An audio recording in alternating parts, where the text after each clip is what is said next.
Okay. Heather, we good to go? Okay, good evening, ladies and gentlemen. I would like to call our council meeting of August 26th to order at exactly 6 o'clock. And on a fine spring day it was. I remind members again to please keep yourselves on mute unless you're speaking.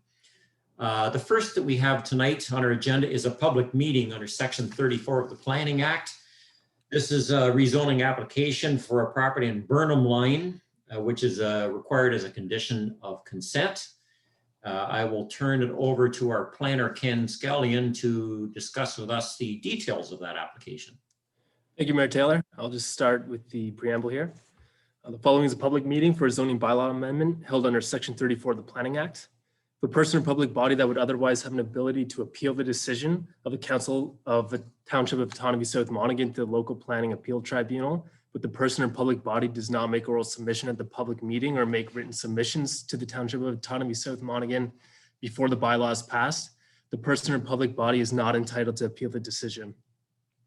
If a person or public body does not make oral submissions at a public meeting or make written submissions to the Township of Otonabee-South Monaghan before the bylaw is passed, the person or public body may not be added as a party to the hearing of an appeal before the Local Planning Appeal Tribunal unless, in the opinion of the tribunal, there are reasonable grounds to do so. Notification of this application was circulated to all required agencies and landowners within 120 meters of the subject property at least 20 days prior to this meeting in accordance with the applicable Planning Act regulations. Notification was posted on the township website. So our first item is zoning bylaw amendment application Z-03-21 for 2638 Burnham Line. The purpose of this zoning bylaw amendment was to rezone the subject property as a condition of consent for consent application B-14-21. The subject property is currently zoned Rural 13 and Environmental Protection. The severed lot will be approximately 0.49 hectares with approximately 73 meters of frontage along Burnham Line and will be located at the southeastern portion of the subject property. The severed lot will contain an existing dwelling, a garage, and a shed. These existing uses will be maintained. The retained lot contains 2 storage buildings for commercial uses as well as a workshop. The rezoning of the severed lot from Rural 13 to Rural Residential is required to bring the lot area and lot frontage into compliance with the zoning bylaw. A portion of the severed lot that falls within the vegetative protection zone of the wetlands on the subject property have been proposed to be rezoned to environmental protection. Rezoning of the retained lot from Rural 13 to environmental protection for the areas within the vegetative protection zone is proposed with an amendment to the Rural 13 zone provision for minimum lot area due to the severing of the lands. Currently, the minimum lot area for the Rural 13 zone is 6.8 hectares, whereas a minimum of 6.38 hectares has been proposed. And that's about it. If there are any questions, I'd be happy to answer them.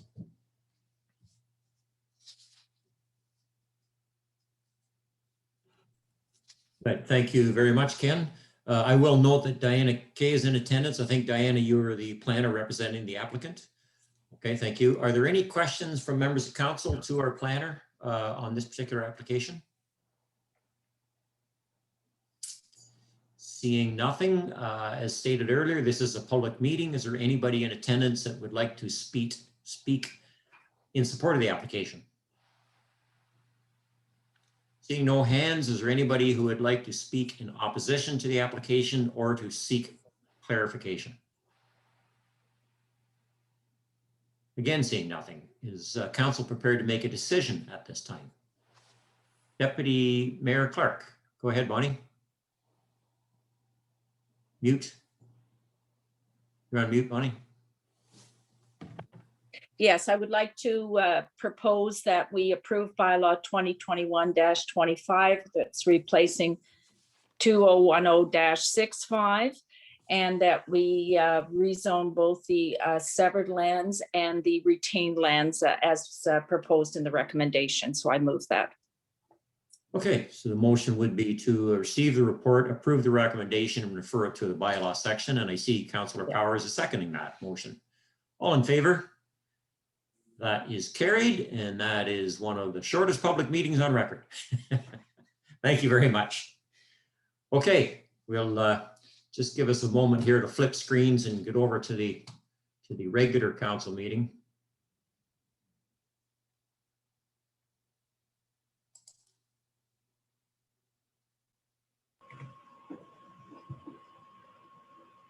I think, Mr. Mayor, you'll need a motion to adjourn the public meeting. I will need that as right. Thank you. Can I have a motion, please, to adjourn the public meeting? Councillor Allen and Councillor Howie. All in favor? So thank you. Thanks, Greg. I was going to miss that one. Okay, we will call our regular council meeting to order at 6:05. Announcements from the mayor. The only thing I wanted to make sure everybody was aware of was the town hall that has been scheduled from MPP Dave Pacini for next Tuesday, May the 4th at, it's scheduled from 6 to 7:30. I believe that MPP Pacini sent the link to all council members, and if not, I'll make sure that Heather does.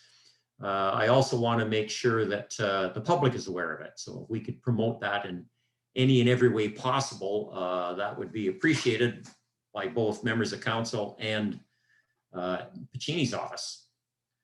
Are there any disclosures of pecuniary interest on any of the issues before us tonight? Seeing none, are there any additions or deletions from the agenda? Councillor Howie, go ahead, Ken. Yeah, thank you, Mayor. I'd like to have a discussion on how we can keep our residents informed in regards to our lockdown rules and regulations, what are going on, so they can get actual proper information. Because there's so much going on out there and stuff that I don't think some of them are aware of really what's going on. Okay, sure. It's certainly a moving target. We could add that discussion under other matters, Councillor Howie, as long as other members of council approve of that. I'd like a motion then, please, to adopt the agenda with a discussion under other matters about COVID regulations. I see Deputy Mayor Clark's hand up, and I see Councillor Allen. All in favor? That's carried. Thank you. So that's the agenda for tonight's meeting. We have no minutes to approve. There is a verbal report under committees and boards about the Police Services Board and a proposed restructuring. I believe Greg, I know Greg sent some information on that earlier today, and I think, Greg, you're going to speak to that matter now. Yes, Mr. Mayor, and I did see Councillor Allen had his hand up, so I didn't know what that was representing. Thank you. No, I didn't see that. Go ahead, Mark. Sorry, I missed that. Thanks, Mayor Taylor. Good evening, Council. And I wasn't sure if this is on the additions or deletions. I just wanted to ask that bylaw, or in the bylaw section, item 16.1, just be dealt with separately. Certainly. Yeah, when we get to the. And okay. Yeah, sure. And can I just request that there's a recorded vote as well on that? Okay, when we get to that, certainly, Mark, we can pull that bylaw separately and discuss it. Absolutely. Okay. Thank you. So back to the Police Services Board. Greg, I think you've got a verbal report for council. Yes, Mr. Mayor, and thank you, members of council. Timing related to this particular matter didn't allow us to get a written report because we had issued the agenda for the meeting.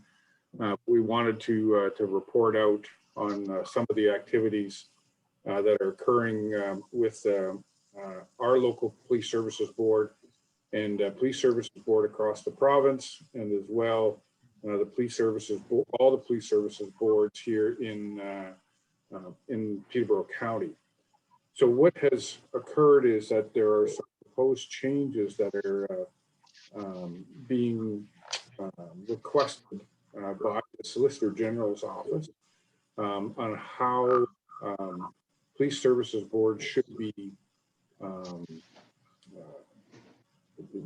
I guess there's quite a number of them, and that the conversation that's happening is that a single detachment may have multiple Police Services Boards. And so what's occurred is that the Solicitor General has issued a notification to all municipalities and detachments that the that each OPP detachment should look at having and changing their structure and having they're proposing one board per for each OPP detachment. So in our particular case, and the issue that they're looking at is they'd like to have a proposed recommended composition of what should happen here in Peterborough County specifically, and all detachments across the province, about what the best option is for a board, and composition and such. So, and they're asking for that information and asking for all communities that are a part of detachments to come up with a solution that could be forwarded on they have a proposal form to be received by the Ministry of Solicitor General by the 7th of June of 2021. So we've started this particular work, and we just, again, Mayor Taylor and Heather Scott, who's with us here are involved with our Police Services Board. We were just informed of the June the 7th deadline not too long ago. I'm going to say like 10 days, 2 weeks ago. And so there were a couple of meetings that were hastily put together, one of them by the county, and had a few of all of the townships and with some mayors and police services board members and the CAOs. The matter was transferred to the CAOs for us to take a look at and to try and come up with a common ground solution for everybody. So what we have done is we have the Ministry Solicitor General, and I sent a copy of a presentation that we received, we being myself, Mayor Taylor, and Ms. Scott, and about what this composition might look like for boards. So they're advocating that there be one board, and that in that board, you have to accommodate not only all of the municipal townships that they police, but they also recommend including any First Nations communities as well, even though they are policed by a different agreement.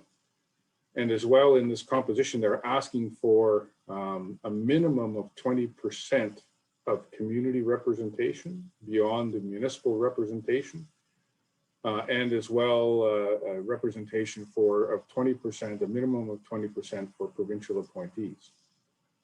So what the CAOs had done at the request of of that larger group, that we came up with a proposed composition, and you can see here, and it was discussed with our Police Services Board and is being discussed with all of the Police Services Boards during their meetings that are taking place currently, and as well with the council. So in our particular case, we are looking at and the recommendation that has been presented to the Police Services Board, and the recommendation that's coming before council tonight, is that the board would consist of 15 in our proposed model, and that would consist of representatives from each of the 7 municipalities, as well one from each of the First Nations communities, so that makes 9. And if you do the math at 20%, there would be 3 community representatives and 3 provincial representatives as well, provincial appointees. So this particular discussion was had with our Police Services Board on the 22nd of April. They have passed this particular resolution for consideration, or this recommendation for consideration by our council.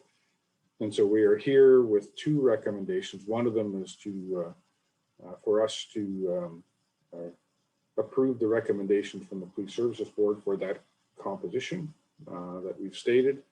And the second one is that we've asked for that the Ministry of Solicitor General request an extension for our proposal to go from the 7th of June to the 1st of September if required. We're going to try and get everybody to, we're going to try to get to everybody and get everybody's voices heard.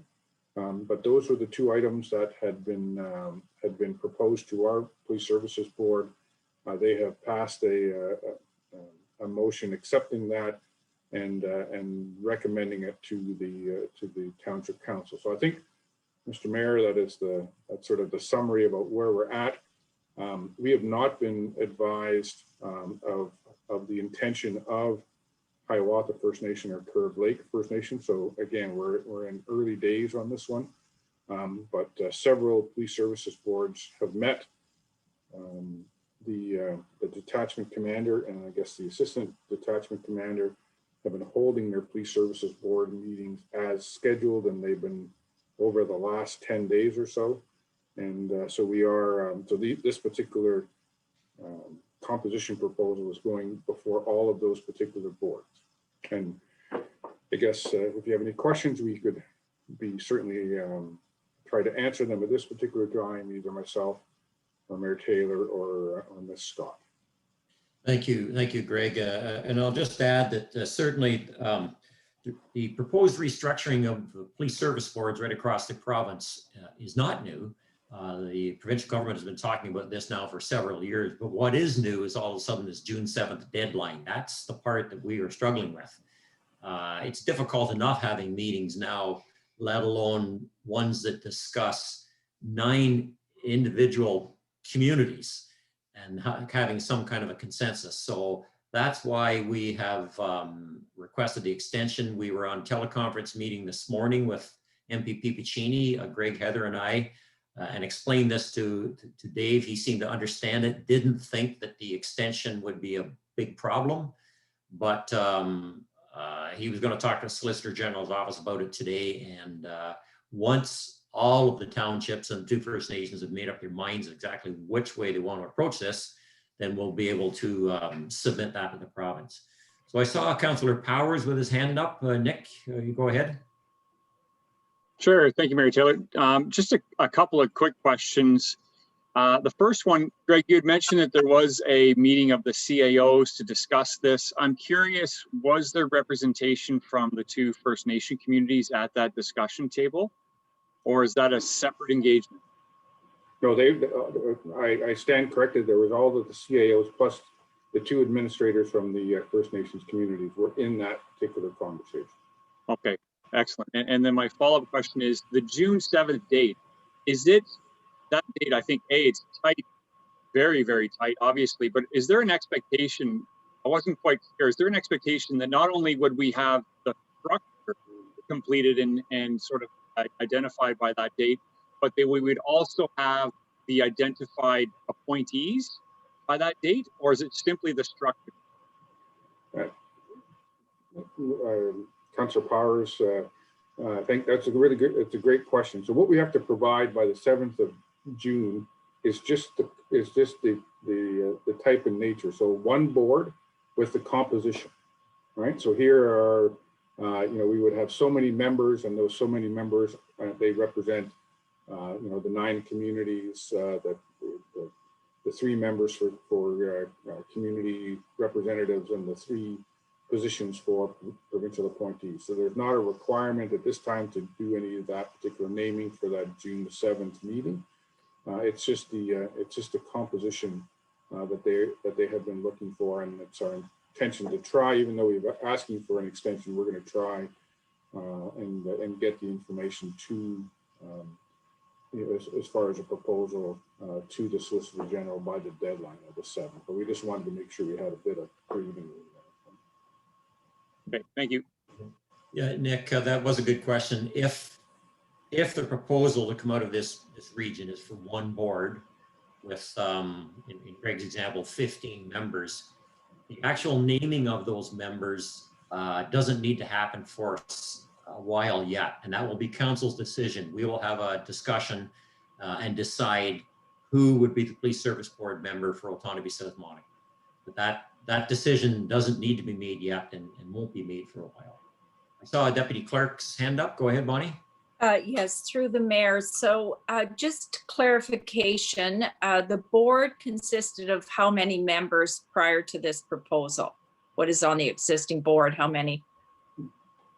So each of the townships, I believe, and Heather and Mr. Mayor, you can correct me if I'm wrong, each of the 7 policing committees that are in place have 3 members on them at the present time. So a member from the municipality, a community member, and a provincial appointee. And in our particular case, we have not had a provincial appointee for some time, I believe. So the makeup of the board was certainly more than 15 members as proposed? No, each township had their own separate police services board. So there are 7 police services boards comprised Okay, of 3 members each. So the detachment, this is why the issue is, the detachment had to have 7 individual police services board meetings every quarter. And then plus, and on top of that, they have special policing agreements with the 2 First Nation communities. So they'd have to have meetings every quarter with them. So they were having 9 separate meetings every quarter. okay. And just a follow-up question to that.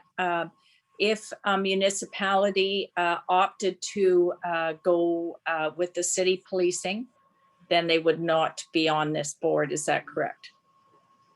This particular board, Deputy Mayor, is only for the OPP policing. So if there's a change in policing, so for instance, currently Cavan is policed by the city of Peterborough Police.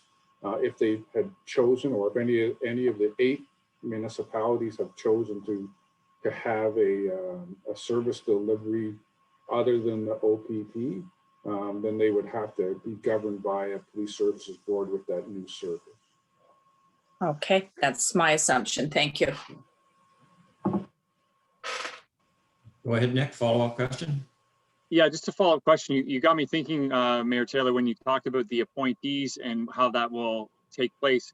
My understanding is that since we're going down to 3 community appointees across the entire region or county, then it would be a sort of I'm not sure, I guess that'll come out of the hashing out of the framework as to how those are determined. Because right now it's each municipality elects their own and each council decides the community appointees. But moving forward, we would only have 3 across the entire 7 municipalities. So there would have to be a process associated with coming up with the appointee assignment or elections, or however you want to describe that. Yeah, Greg, I'll tackle that one, and you can correct me where I'm wrong. But I guess, Nick, how I see the process unfolding is a new police service board to be established. Once that's done, then the new police service board are going to have to come up with terms of reference and governing bylaws and this sort of thing. And then they will decide how the community representatives are to be chosen. It's likely that advertisements will be put out and interested applicants will be asked to submit their names, and the police service board may have a subcommittee formed, a nominating committee, or they may do it as a whole, but it's likely that it will be the responsibility of the police service board to pick the 3 community representatives. And 3, that's a requirement of the province. It's not something that this police service board, potential board, has asked for. The province has said it must have 3 based on the 20% equation. Same as provincial nominees. People will be asked to submit their names if they're interested in being a provincial appointee, and the Solicitor General's office will make those decisions. They will pick the 3 names out of however many people are interested in it.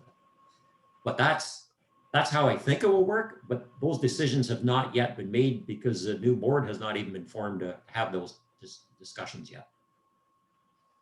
Greg? If I might, Mr. Mayor. So if you think about it, our council has a procedural bylaw, right, about how you guys act. So what the first item of business under the new police services board, after the composition is approved by the province, is that they will have to put together their bylaw number 1, which is their terms of reference or their procedural bylaw, and that will advise about how many meetings they're going to have, how they would go about advertising and selecting of community members.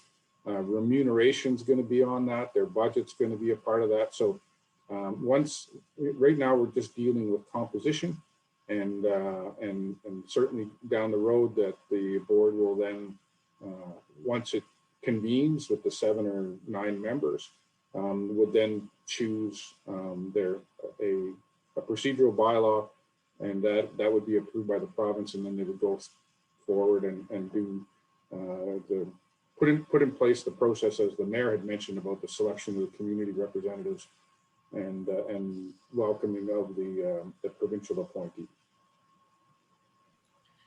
There was two very important comments that I think should be shared with council. One was made at our last police service board meeting, which was just last week, late last week. And the other was at the teleconference today with MP Puccini. During our police service board meeting last week, everybody I think knows who Chris Galeazza is. He's the assistant deputy commander, I think is his title. He was at that meeting, and he said exactly what I expected, and that is that the assurance that regardless of how this police service board gets structured, what the composition is, who is on it, regardless of that, the service that are provided to this township by the OPP will not change. They'll still continue to be the police force that we use, provided that's council's decision when the contract comes up.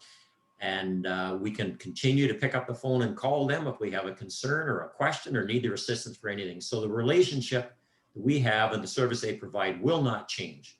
So, and I think that's very important. That's exactly what I would expect to happen.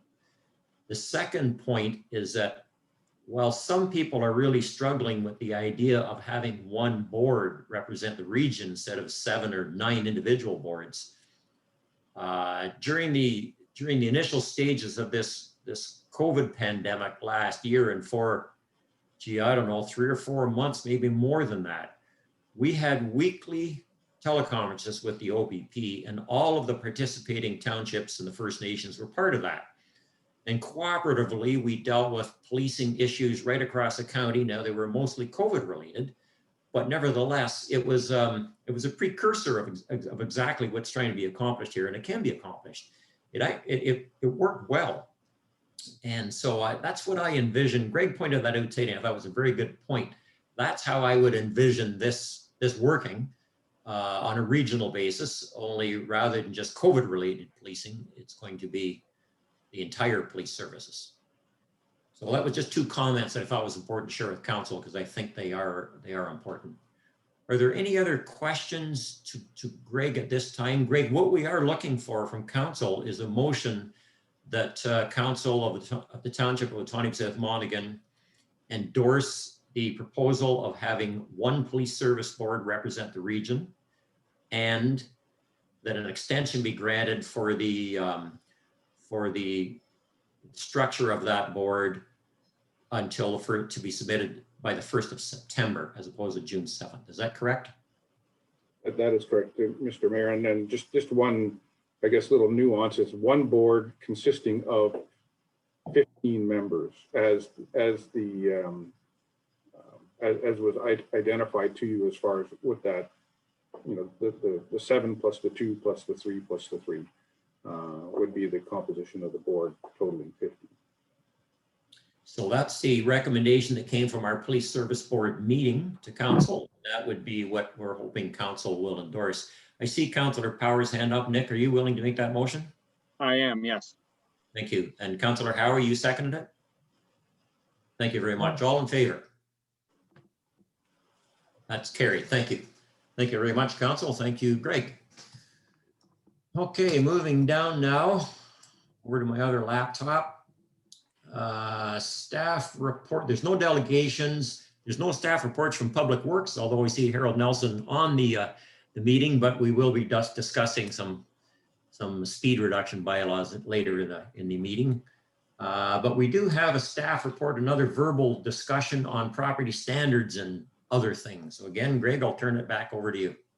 Thank you, Mr. Mayor and members of council. I thought it would be useful to have a conversation, a collective conversation with council. I know I've had over the last probably 2 weeks, if not longer, a conversation with members of council about how we sort of some reminders, I guess, about how individual members of council should act with respect to, I guess, a variety of different things, and certainly property standards is one of them. Another example is how we act with respect to planning applications that are currently, being considered. Council sits as the committee in all of these particular matters. Council sits as a quasi judicial decision-making body, and how and what we are recommending. So not only we being the staff, but has been recommended to council by both of our solicitors, Mr. Ewert and Mr. Veldman, but also in the training that we did with Nigel Belchamber and Fred Dean, and as well our integrity commissioner as well. So just to refresh everybody's memory is, and it's really tough because we're in COVID, and people are looking for some assistance about how they should sort of proceed. And I know that council members want to be, helpful about how we sort of do this, but sometimes this interaction with some of the individual residents can be problematic, and what it does is it puts individual council members at risk of being in conflict with their roles with these other quasi judicial positions that you serve. So, as I said, we do property standards. We've got a property standards committee that deals with complaints. We deal with our planning, either section 34 as we just did, or section 45, where you guys sit as committee of adjustment. And then we also deal with some legal matters. So, we get some legal advice about how to deal with things, and I know that we try to give you advice, and our advice on that is, on a legal matter, is that we do not speak to any, if we get a call from an individual or individuals that are in the middle of a legal matter with the municipality, we have to sort of tell them right up front and says, I'm sorry, I can't talk with you about that because we have a pending legal matter with the municipality. And so some examples that have come up this week, were around property standards. So our property standards, I wanted to remind council, our property standards is complaint driven. If you go to the website and you look under living here, and you look under bylaws, under that particular part of our website, there's a resident complaint form. This particular form or a complaint has to come directly to the staff, to either to the fire chief or to the building department or the CIO or the clerk, by the resident that's making the complaint. It has to be in writing, and it has to be signed. And that's the only, at that particular time, then it becomes a complaint that we can assign for us to look at and to investigate a complaint. There were some conversations and some questions that were being asked of myself and the clerk and others, is that, well, can an individual council member just forward a complaint in? And what that does in this particular case is it puts you ahead of the complaint, and it involves you into the complaint, and so that if we end up with a property standards committee that's going to be adjudicating a complaint, then the complainant can say, or an individual where the complaint is directed towards can say, well, that it's a politically motivated thing because that councillor forwarded that particular complaint. And so we're trying to keep things clean. And as I said, based on our advice from over the last couple of years, certainly since I've been here, about how to sort of deal with those particular types of matters. Same thing with planning issues, that the planning, a planning application does not become an application until it's fulsome. It's been declared by our planner as being complete, and is certified by the clerk as being a full application. So during those particular cases, that I guess from a helpful perspective, that I would ask councilors that if you do that, direct the person to the staff person here so that we can sort of deal with that particular application. Same thing goes with the building application as well. And again, with legal matters, we try to give council the heads up if there's a legal matter. And well, you guys typically know anyways, because we appear before you with the solicitor's opinion.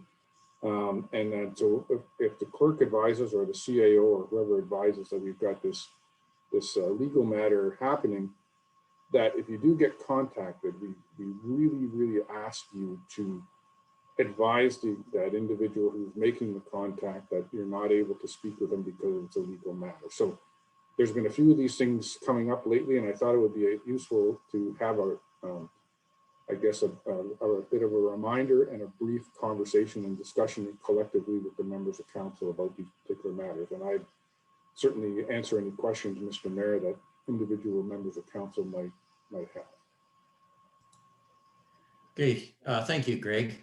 Greg, I'm going to lead off. If a resident wishes to file a property standards complaint and the municipal office is currently closed,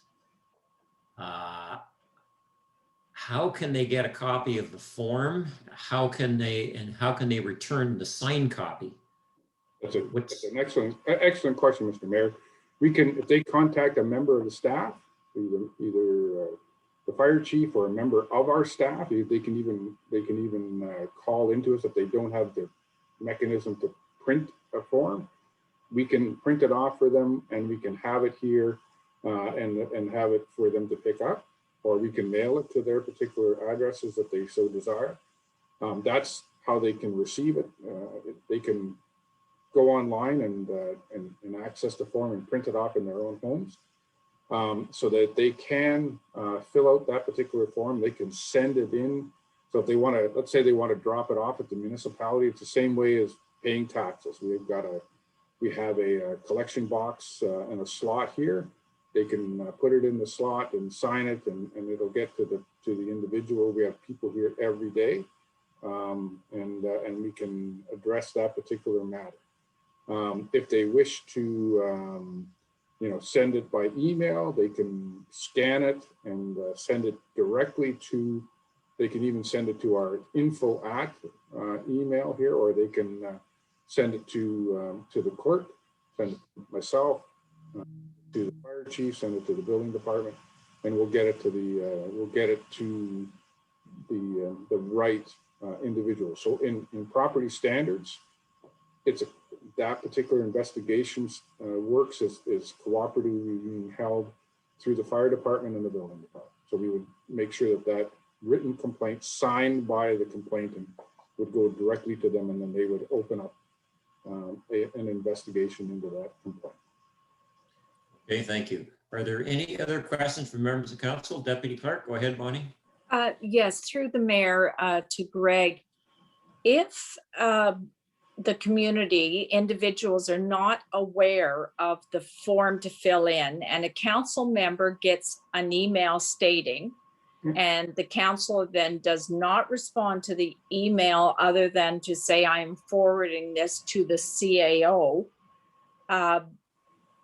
how do we deal with those when we don't want to be involved, Greg? So that's a great question. So if they don't have a form, so let's say somebody called you, because that's really common, yeah, where they're saying, I've got this complaint about this neighbor, then you can refer them to the website, right, where they can download their own thing, or you can send them an email and say, here's, if you are of the nature from a technical perspective, you could send them the link to where the form is. That's fine, right? And okay, so those sort of types of things. Or you can say, you can get in contact with somebody here at the office with the person's name, and we will go forward and we will speak to those individuals and have that conversation about getting the complaint signed. I feel if it's a telephone conversation, yes. If it's an email, I feel comfortable just forwarding that on to you and you dealing with that and not getting into the technicals. We need to be really cautious, because even with you forwarding that to me, what it does is that it puts you still puts you in the middle of it. And so because they could, when we do if we do document production as far as a complaint or whatever, it goes to court. Yeah. I've got this email here from the deputy mayor and she forwarded, so this must be politically motivated, right? That's what we're So to avoid that, Greg, then the best is just to reply back, go to the website. There is a form to fill out. Correct. Okay. All right. Thank you. Go ahead, Councillor Powers. Thank you, Mayor Taylor. Just a question, Greg, on this one. This is one that obviously I have dealt with in the past and recently as well. Similar to Deputy Clark in terms of understanding the forwarding, and I appreciate the update. That was very helpful, and understanding that the forwarding is not what we're looking for, even if it does contain all of the content associated with the particular complaint in question. Just a follow-up question. The form itself, can you distribute an actual link? I have not been able to find it on the website. And so I've been able to, just even while we're talking here, I'm on the Property Standards Committee page, but there is no form on there. So if we could make that a little more easily accessible, or at least point us in the right direction, that would be helpful, because I know where the bylaw is, but I can't find the form. So if you go to living here and you go to bylaws and click on bylaws, it'll give you a drop down list of bylaws, and there'll be a link directly to the complaint form. Oh, okay. So See, it's not, see, I was looking for something that's specific to property standards complaint. Yeah, we can put that complaint, I guess. So it's in the, right now the link is in the bylaws. We can put that link in the actual application form. We'll make sure that it's also in the property standards complaint. Yeah, that would be helpful, because I would likely link them to that property standards committee page to say, have a look there. That contains the bylaw and the complaint form that you would need to fill out. A follow-up question is just around accessibility and ease of access related to that form. Digital signatures versus physical paper, someone actually filling this in with pen. Is that something that is also acceptable? Yeah, I think it would be, as long as you can put a signature on there and send it in. Because I think the form is a PDF, so you can put a digital signature on that. We would accept that as a complaint. All right. Some people may not be as tech savvy to be able to do that. They may just print it out, fill it out, rescan it, and send it to us. Yeah. Okay. Thank you. Thanks for the clarification. Appreciate it. Any other questions from members of council? I can share with you a story of, this is the voice of experience, and Ted Bryan's on the meeting tonight. I don't know how good Ted's memory is on this one, whether you remember it or not, Ted, but I certainly do. About 20 years ago, it's quite a long time ago, and I was a fairly new member of council, and I think this happens to all new members of council. It certainly happened to me. I got more involved in a property standards complaint than I should have. And Ted was beside himself trying to explain to me why I shouldn't. And the CAO at the time was Christine Wright, and she was trying to do the same thing. And I just wasn't listening.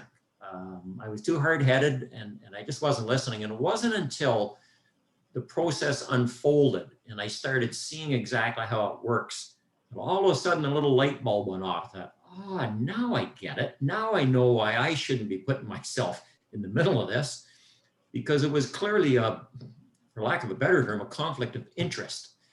And so once I saw that, once I lived through it, okay, I understand now. And it happens to all of us. It happened to me. Ted, I don't know if you remember that or not, but shaking his head, yes, but I certainly do. Anyway, okay, thank you very much. Thank you for that, Greg. Just really an update on education. Thank you, Mr. Mayor. I'll unmute myself now. Thank you. Okay. Where are we going? We're going now, speaking of Ted, we're going now to fire station report, construction report. I don't know whether Greg or Ted's going to lead the way in this one. Mr. I'll let Ted and Jocelyn deal with this one, since they're the ones that put the the numbers together. I think it's great and wonderful news, and we'll let them share their great and wonderful news. Sorry about that. Yes, thank you very much, and Mayor Taylor and members of council. I have before you tonight, jointly with Jocelyn Hill, our Director of Finance, hopefully the final report for the Fire and Emergency Services Fire Station 2 construction project, presented to be considered for the authorization and approval for the final construction costs and transfer of funds for the construction of Fire Station 2, completing the project.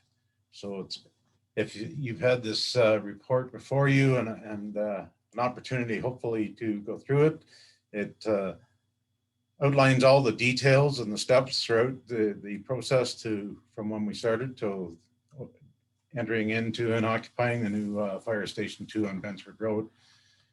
And in that, Jocelyn has assisted me in putting the funding formula together. And at the end of the day, we're about just a little over $2,000 over budget on a $1.2 million project. So the financial impact is attached in Jocelyn's in the report, and Jocelyn's report as well. So I guess if there's any questions, Mayor Taylor, or for either of us, I'd be more than happy to. Very good. Thank you, Chief Brian. Thank you to you and the Finance Department. This certainly, I think, is very good news. Are there any questions from members of council on this report? Go ahead, Nick. I agree. This is very much a good news story with the ability to leverage that municipal modernization funding and the sale of the old Station 2. I'm just curious, with the reserve funding that we pulled out to support the purchase of this, where does that leave us in terms of our reserves in the fire moving forward? We're obviously still in a very strong position moving forward. Just wondering if either Jocelyn or the fire chief could speak to that. I'm just waiting. Jocelyn's unmuting her mic there.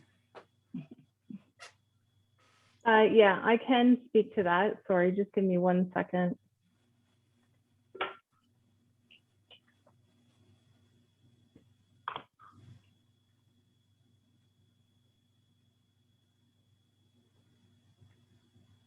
So with the amount that we're pulling from reserves, we're still sitting, or we would still be sitting. So with that 515 that's noted in the funding for Station 2, we would still be sitting with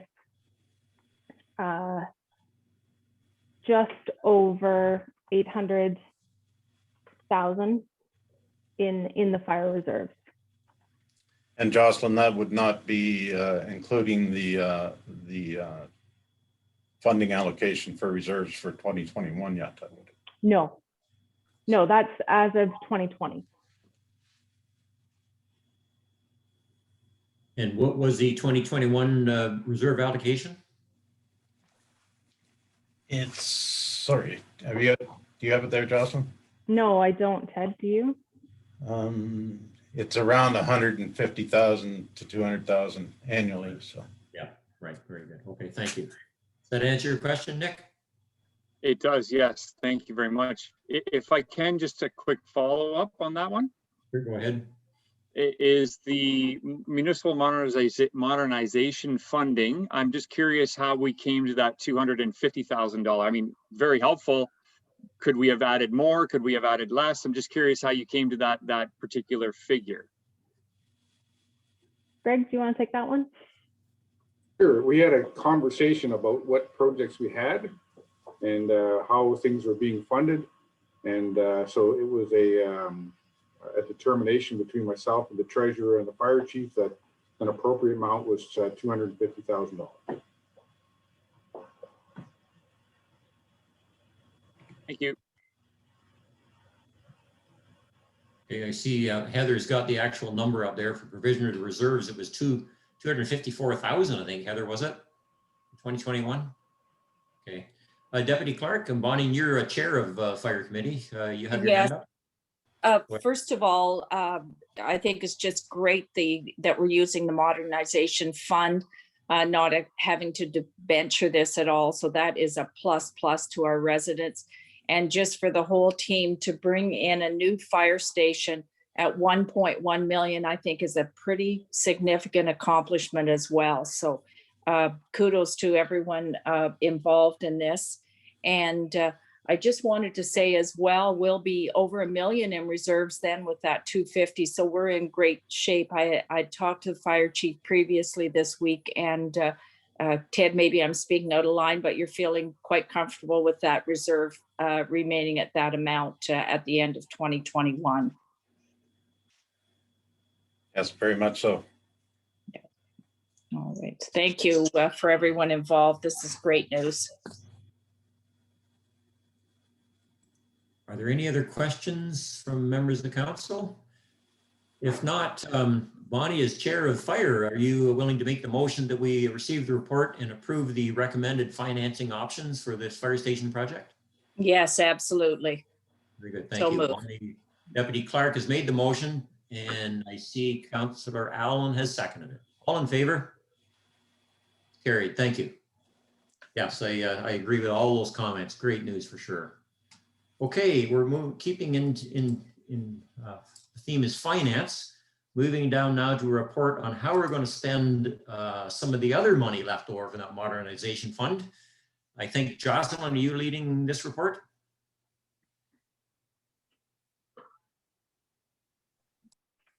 Yeah. So we have the fire station listed as number one, the 250,000.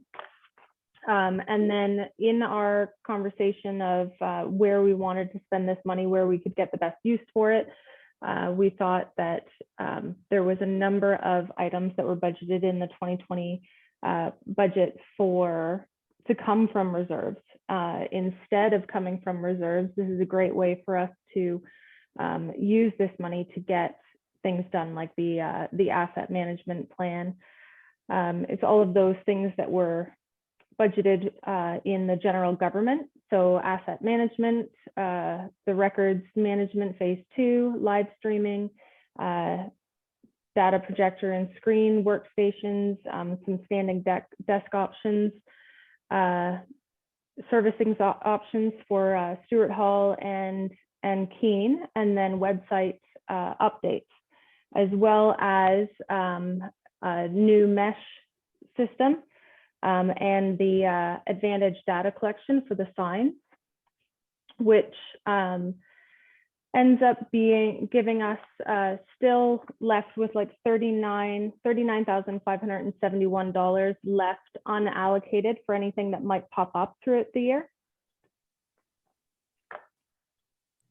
Okay, thank you, Jocelyn. Jocelyn, could you just explain quickly to you or to Greg, to members of council, about the $100,000 allocation for servicing options in Stewart Hall and Keene? Would you like me to deal with that, Jocelyn, or what? Yes, please. So what we've done is we have to do some work related to our drinking water management plan for both the Stewart Crystal Springs Algety water system and our Keene water system. And so what we had done is we had budgeted some money to start that particular process here in 2021. So that's what that investment is for. And certainly if there's any questions, I'd be certainly be pleased to answer. Thank you. Any questions to Greg on that or any other part of the report? Go ahead, Deputy Clerk. Go ahead, Yes, it threw me when I seen Keene and Stewart's Hall. When I hear that, it automatically, I think libraries instead, and thought, I never heard anything on budget. So I did email Greg, and when he emailed me back in Crystal Springs, certainly remember that in the budget. So good news, because those have always been a priority, and we're always trying to patch work there and make things work. So anyway, thank you for getting back to me expediently, Greg. Thank you, Deputy Clerk. Any Lonnie's iPad just disappeared. Oh, okay. You're still there, Bonnie? Yeah, I'm still here. All right. Yep, that's better. You're back. Any other questions to any staff member on this report? Go ahead, Councillor Powers. Thanks, Mayor Taylor. Yeah, overall, I think this is a great use of the fund. This is speaking to some of that modernization. These are certainly up that alley. I, in particular, like items 3 and 4 when we talk about the MESH program. Heather and Greg and I have had some conversations about that particular application, and I think that's going to be a very positive tool for the Public Works Department for the foreseeable future. Same with the advantage sign collection information. So I think there's some real positives coming out of there. Just a couple of questions around the actual funding model and the expectations that come along with it. Is there a particular time period associated with us to leverage that funding, and are we nearing the end of it, or is it there is no end date? So what I'm wondering is, this is a lot of projects and we are now running into May. How realistic is it that we are going to complete all of these in 2021, considering where we are with the pandemic and the other associated challenges that we're running into? And if we're not expecting to complete these, or I mean, I'm sure we're hopeful to complete these, but if we do not, what is the expectation around the funding going into 2022? Is there a due date for this type of thing and using the funding? I can start off, Mr. Mayor, and answer the question. I know Jocelyn and Heather have been engaged in this particular work as well. So we have been in contact with the representative from the Ministry of Municipal Affairs. So there's no end date. We just have to report out how we're going to spend this particular money. And then as far as the projects, we're going to try and do our darndest to get these done. And we're not specifically under the gun because of the end date of a financial program to get them done. As council is aware, that some capital projects do bridge calendar years. So if we do that, we're not at risk for losing that particular money. Does that answer your question, Councillor Powers?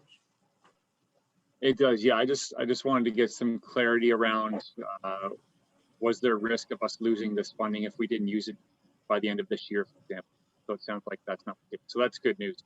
Just a quick follow-up question, if I may, Mayor Taylor, around the mesh and the advantage sign data collection in software. The modernization funding, are we picking up, I'm just trying to clearly understand, are we picking up years 1 and 2 for both of these applications and services? Or is it just the first year? Because obviously we will have to think about in years after the modernization funding is not available to us, then these would be net new items on our operational budget moving forward, I suspect. Our plan is that, yes, we will cover the first and second year in both projects. That's what the number that's presented here, it includes both of those.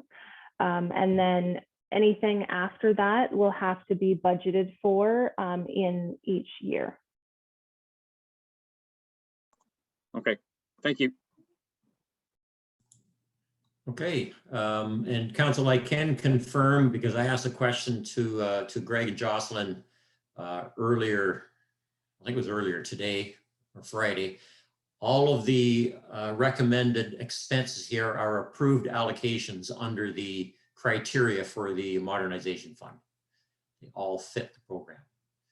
So if council does not have any further questions and you're comfortable with the report, I'd be looking for a motion, please, to receive the report and support the uses of the modernization funding as recommended in the report. I see Councillor Howie's hand up. Ken has made the motion and Councillor Powers has seconded it. All in favor? That is carried. Thank you. Okay. We're going to move down now to bylaws, and I know Councillor Allen requested 2021 be dealt with separately, so I'm going to do it first. Mark, I just want to make sure in my head exactly what it is you're requesting. You would like a recorded vote on when we vote on the bylaw. Typically, we would just have a motion to have the bylaw brought out and read a first time. And then the actual voting on it is on the second and third reading. So is that when you would like the recorded vote?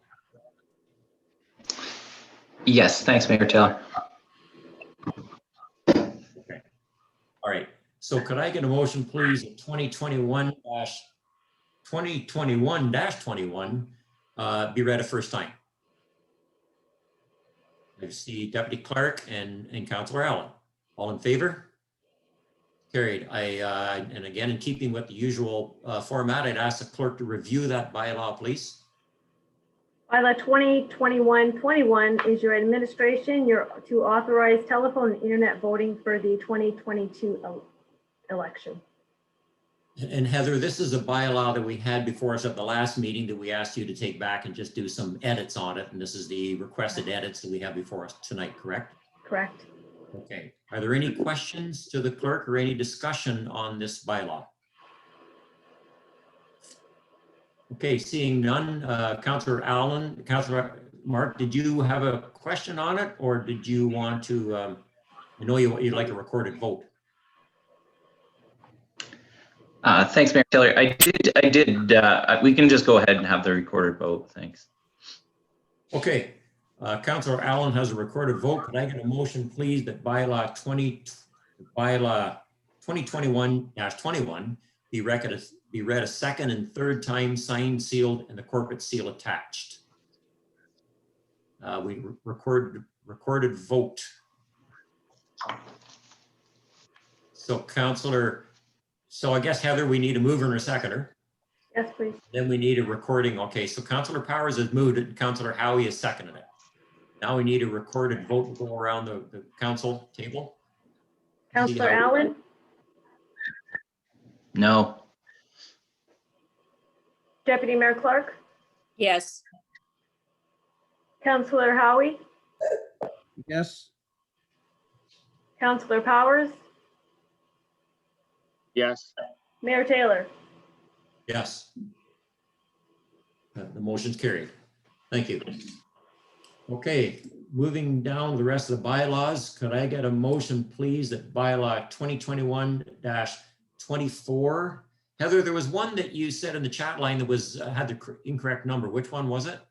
2021-27 on your digital copy should be actually 2021-25. Okay. So could I get a motion, please, that bylaws 2021-24, 25, and 26 be read a first time? Deputy Clerk, Councillor Powers. All in favor? Carried. Heather, could you please review the bylaws? 2021-24 is your finance, your tax rate bylaw. 2021-25 is your planning, your zoning bylaw amendment for Fontaine that you heard earlier this evening.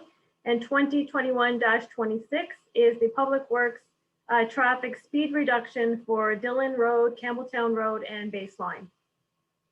Good, thank you. Any questions to the clerk on any of these bylaws? And, Harold, thank you for being available tonight, just in case there was, but there doesn't appear to be any. Could I please get a motion that bylaws 2021-24, 25, and 26 be read a second and third time, signed, sealed, and the corporate seal attached? You see Councillor Allen and Councillor Howie, all in favor? Carried. Thank you. Okay, correspondence. We have one piece of correspondence. It's from the Township of Archipelago, and it's regarding the invasive species called Phragmites. Council's pleasure in this. Deputy Clerk, go ahead. Support. It certainly is invading OSM. Totally agree. It's a big deal everywhere. So Deputy Clerk has moved to support it. And I think Councillor Allen, did I see your hand up? Councillor Allen is second. Any discussion on it? All in favor? That is carried. Thank you. Okay, there's nothing in our information package. Other matters. Councillor Howie, you wanted to have a discussion about how we could relay accurate COVID restriction information to members of the public. Go ahead, Ken. Yeah, thank you, Mayor Taylor. Yeah, just it seems that we're getting a lot of misinformation from residents from different sites that they go on and trying to find out the right information. If we can somehow post it on our website or where they can get the accurate information, I think it'll be a big help. I don't know if any other council members have any more information on it or. Well, I'll let staff answer that question first, Ken, and then there's other hands come up, so we'll go around the table. So Ken's question is, how can we relay the correct information to our residents? Mr. Mayor, maybe I'll start and then look to our fire chief and our clerk to sort of follow in. So it's a real challenge, and so the source of and the way that we deal with it here and have been dealing with it here since March of 2020 is that the source for correct information related to COVID-19 resides with the Peterborough Public Health and their website. They've got a great website for businesses and everything. And so what we do is we push through our social media channels, whether that's Twitter, whether that's Facebook, and our website as well. When we take calls in that come in and say, what about this? We refer everybody to Peterborough Public Health and their website, and they do a fantastic job about updating pieces of information. And I probably get 2 or 3 a day related to these particular matters. And so they are the source, the primary source locally. And I can say that they are better than the provincial source, which is the provincial government, because a lot of the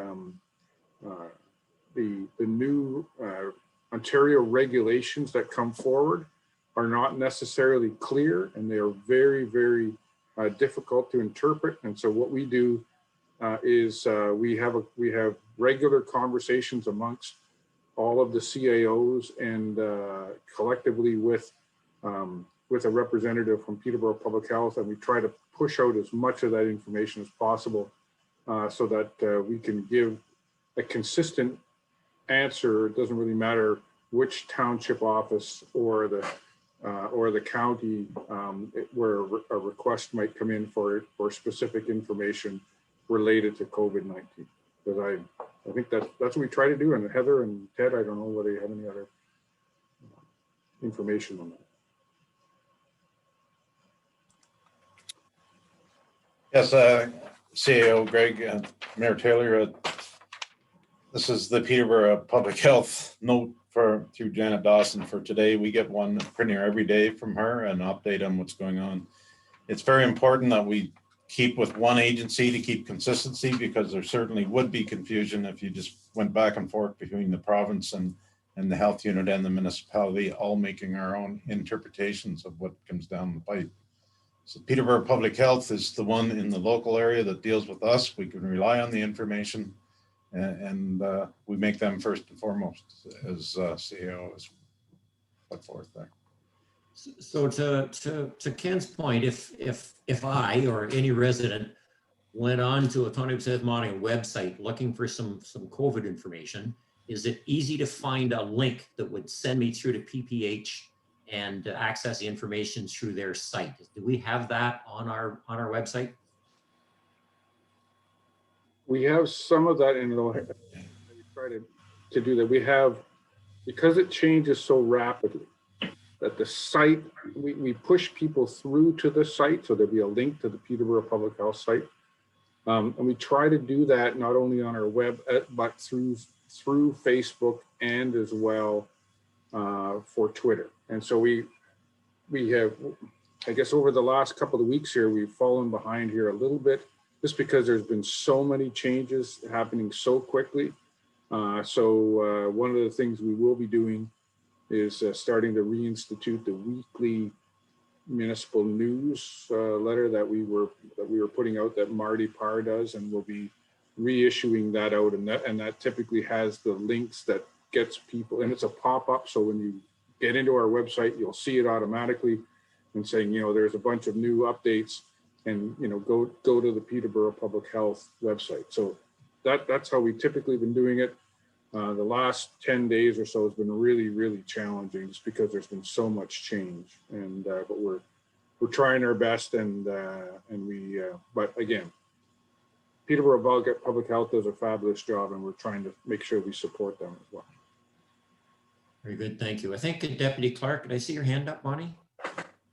Me next. So to that point, and just following up with exactly what the mayor said, if we're getting 2 or 3 calls a day, just to make sure that that link is there and easily accessible. And as a board member for Peterborough Public Health, it's such a liquid situation each and every day that it is a challenge to keep information current. So however we can make it easy for our residents, the better. So I think the newsletter is great. So thank you.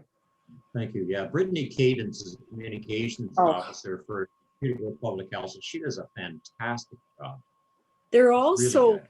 yes, and just there is 2, Public Health is doing a forum, news forum every Tuesday and Friday as well. And there's a link to that. You can see it after on YouTube as well. So that may be of some benefit if we can get that out to our residents, however we do, but they're doing twice a week instead of just once. So that's also good for people to know. Thank you. Councillor Powers, go ahead, Nick. Yeah, I think this is all really good information. I think what I'm hearing is it might be helpful, Greg, just as a thought, is creating a COVID-19 page on the website where it's regularly updated and links to these various pieces of information that we're talking about here. I think that might be helpful. So if someone does go to this website and they go into the search area and they type in COVID, that'll direct them to the COVID-19 resource page or information page that we've set up with all the links. So it's all consolidated in one area. If I could give you one recommendation, I think that might be helpful in terms of searching if someone happens to come to our website.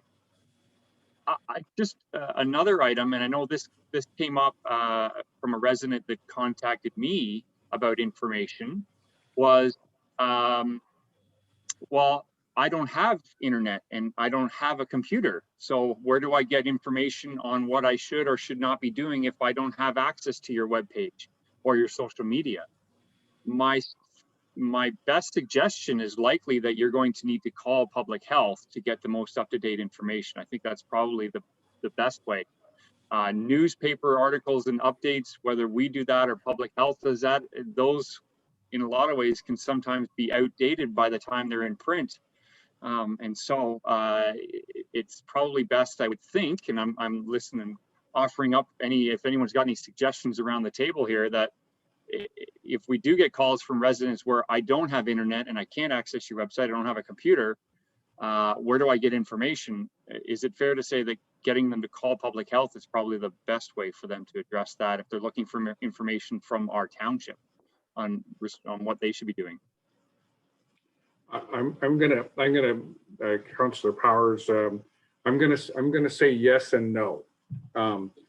One of the things that has occurred is that because of the rapidly changing situation that's going on right now, that public health has recently closed down their or reduced the hours to their public access line, Bonnie, and you know that. And so before people could just call, and they had a lot of coverage on that line, but because things have been changing so much, and they're trying to redirect their human resources to where things are more required, such as contact tracing and vaccination centers, they've had to reduce the number of hours on that contact center. So their best bet is find a friend that has a web access or that sort of type of thing, and do it that way. So I just wanted to, that's why I wanted this. I'm not trying to be flippant or anything, but we were advised just in the last day or so from Janet Dawson, who's our direct person with Peterborough Public Health, that there has been some redirection of resources within the Peterborough Public Health organization.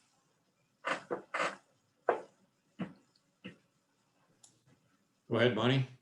Yes, to that point, Greg, the staff, it's all to tracing is what it is. There's a huge amount of volunteers. So as far as the injection sites and that. They're well staffed there, but it is the tracing because of more cases. And you're absolutely right that that information line isn't there. So it's better to reach out to somebody, family or friends that do have access to the internet. Well, I'll tell you where is not the great place to get it, and that's the newspaper. Yes. I'm thinking about a quote from, I believe it was Mark Twain said this: if you don't read the newspaper, you are uninformed. If you do read the newspaper, you are misinformed. I saw Councillor Howie's hand up. Go ahead, Ken. Yeah, thank you, Mayor Taylor. No, that answers a lot of the questions, I think. And it sounds like we should be referring everybody to Peterborough Public Health, not the Ontario website or the newspaper or CTV News or any of those. So no, that answers a lot of good questions. I think that's we're going in the right direction for telling everybody just go to Peterborough Public Health. Very good. Thank you. Thank you, Ken. And that was a good subject to bring up. Thank you. Mr. Okay. Mayor, could I just add two other items for council's benefit too? Okay. So, and the reason that we go to Peterborough Public Health, I noticed that the mayor had forwarded some information from the Chamber of Commerce from Peterborough. And when we talked about information not being 100% correct, in that particular note that you sent out to members of council, Mr. Mayor, is it said that the province has identified that all recreational boat launches be closed. That is not the case. It's a recreational amenity.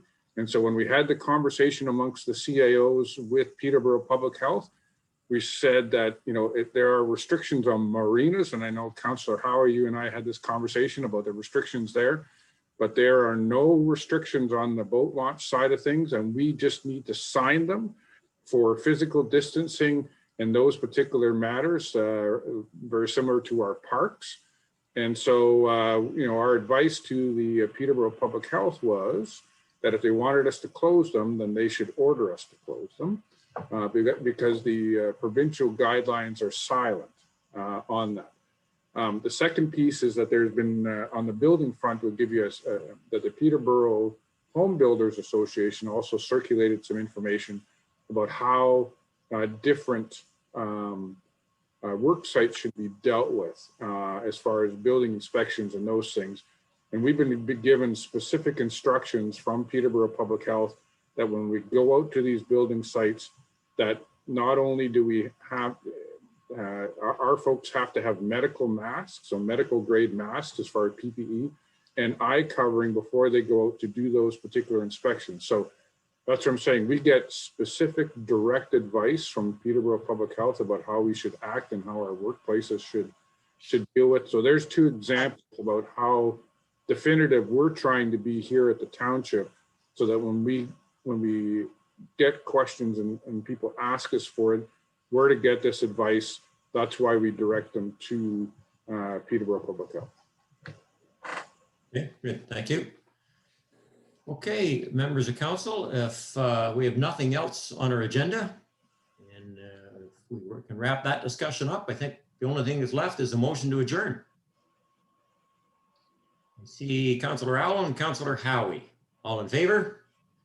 Carried. Thank you very much. Thank you to members of council and staff. Good meeting, and we got through it without a break. Good night. So, until the next time. Good night. Thank you. Good night.